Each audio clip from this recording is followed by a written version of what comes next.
Hello, so today I'll be talking about the movie Wuthering Heights 2026, directed by Emerald Fennell. There has been many adaptations of Wuthering Heights, but the 2026 version directed by Emerald Fennell is easily the most divisive.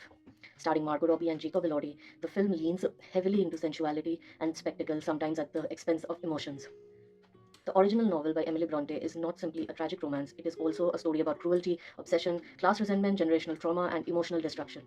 This adaptation trims much of that ugliness away. What remains is a heightened, stylized love story that looks expensive and feels intense. Think of it as a glorified fan fiction. Margot Robbie plays Kathy well. She understands the character's impulsiveness and volatility. At times, you will also get frustrated with her and her choices. Kathy is meant to be chaotic and self sabotaging, which is portrayed nicely. Jacob Elordi's Heathcliff is the film's biggest talking point. He has presence and undeniable chemistry with Robbie, but his portrayal lacks the raw, simmering rage that defines Heathcliff in the novel.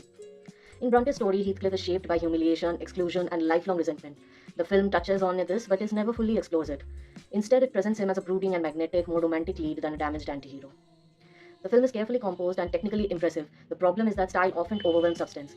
Key themes like class hierarchy, revenge, inherited cruelty are reduced, making the narrative feel streamlined in a way that makes the story easier to digest but far less disturbing.